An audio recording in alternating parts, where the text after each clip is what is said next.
Bueno chicos, una gran parte del tiempo del trabajo de investigación de los científicos lo ocupa precisamente la experimentación. Mediante un control adecuado de variables se miden los valores que toman las magnitudes bajo distintas condiciones y posteriormente intentamos buscar las relaciones que hay entre unas y otras. En este vídeo lo que vamos a hacer es estudiar qué tipos de herramientas matemáticas nos ayudan con esta labor, aunque antes conviene recordar ciertos conceptos.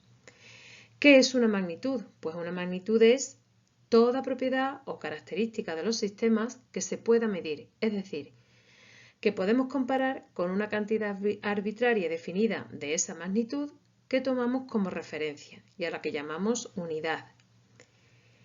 El Sistema Internacional de Unidades establece la clasificación de las magnitudes en dos grupos, las que son fundamentales o básicas, a partir de las cuales definimos el resto de magnitudes a las que llamamos derivadas. El sistema internacional considera que hay 7 magnitudes fundamentales. La masa, hay que expresarla en kilogramos, la longitud, cuya unidad sería el metro, el tiempo, cuya unidad sería el segundo, la temperatura, cuya unidad son los grados Kelvin, la cantidad de sustancia, su unidad es el mol, la intensidad de corriente eléctrica, el amperio, y la intensidad luminosa, la candela. El resto, como por ejemplo áreas, volúmenes, velocidad, fuerza, aceleración, etc., serían todas derivadas. En todo caso, el sistema internacional también nos indica qué escalas y qué unidades debemos utilizar para expresar una magnitud. Por ejemplo, en el caso de la masa, el kilogramo, en el caso del tiempo, el segundo, etc. No siempre va a coincidir esa unidad con la unidad central de cada escala. Por ejemplo, en el caso de la masa, la unidad que debemos utilizar es el kilogramo, sin embargo, la unidad central es el gramo. Bien, en cualquier escala, como puedes ver en el cuadro, tenemos unidades que son mayores que la unidad central y unidades que son menores que la unidad central. Aquí puedes ver en este cuadro un pequeño resumen de los prefijos que se utilizan y la equivalencia con la unidad central que tiene cada uno. Por ejemplo, un milímetro sería igual a 10 elevado a menos 3 metros, es decir, 0,001 metro. Sin embargo, si lo leemos al revés, diríamos un metro es igual a 10 elevado a 3 milímetros. De esta manera, tienes aquí ciertos ejemplos, no solamente en la escala de los metros, sino también en la escala de los gramos. Por ejemplo, un kilogramo son 1000 gramos. Un micrometro son 10 elevado a menos 6 metros. Es decir, el prefijo micro significa que estamos hablando de una unidad una millonésima más pequeña que la unidad central.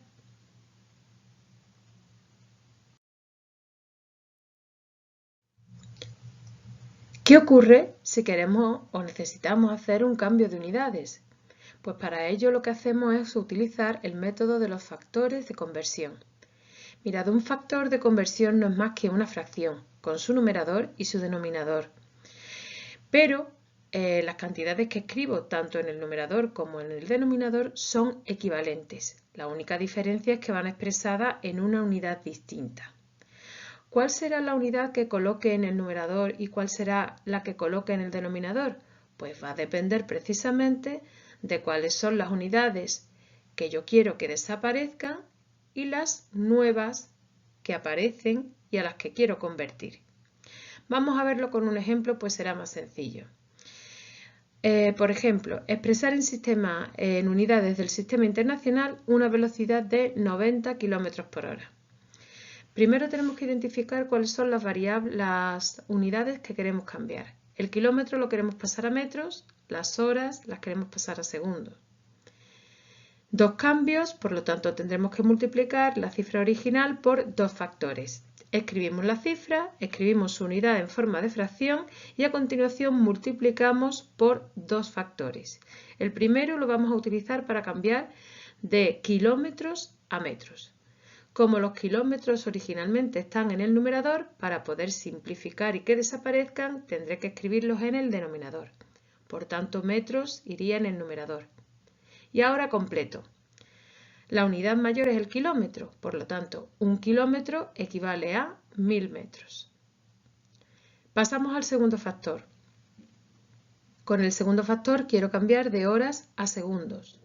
Entonces miro la unidad original y veo que las horas, que son las que quiero que desaparezcan, están en el denominador.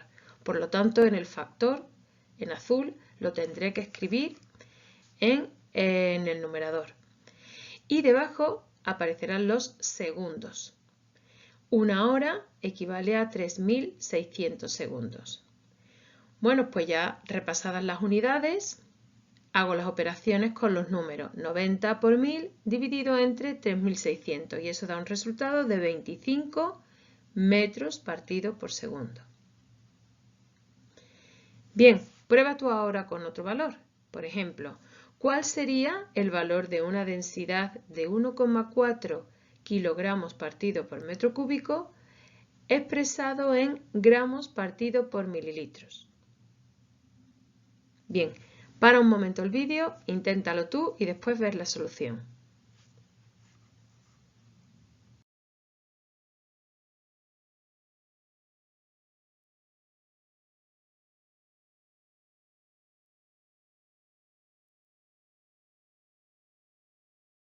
Bien, pues una vez que tenemos todas las magnitudes expresadas en las unidades que nos interesan, debemos de presentarlas o registrarlas en un formato que sea claro a la vista y que nos permita ir estableciendo una primera relación entre esas variables.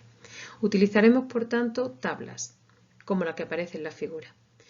En nuestro experimento, el que corresponde a esta tabla, hemos estado estudiando cómo varía la posición del cochecito a medida que pasa el tiempo. Y como veis, aparecen 3 valores de tiempo. ¿Por qué? Pues porque cada vez que he medido cuánto tiempo tarda en llegar a la posición 5, ese experimento lo he repetido 3 veces para asegurarme de que el valor que tomo como definitivo es un valor fiable. ¿Cuál de los 3 he tomado? Ninguno en particular. Realmente lo que he hecho es la media. Entonces en la columna amarilla aparece la media de los 3 tiempos de las 3 veces que he repetido el mismo experimento.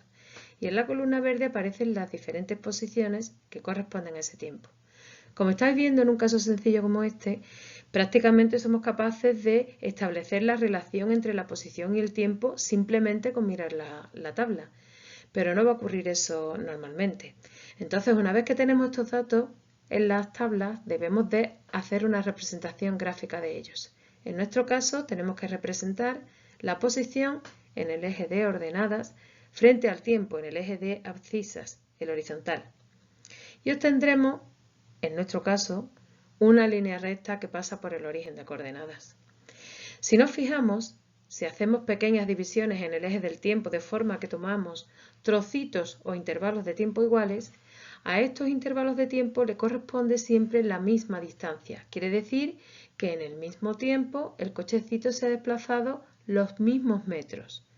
Por lo tanto, deducimos, en este caso en particular, que la velocidad a la que se ha trasladado el cochecito ha sido constante en todo momento.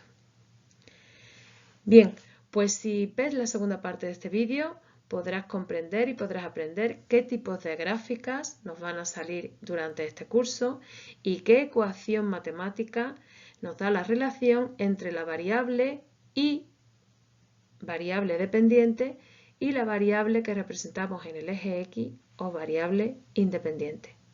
Nos vemos.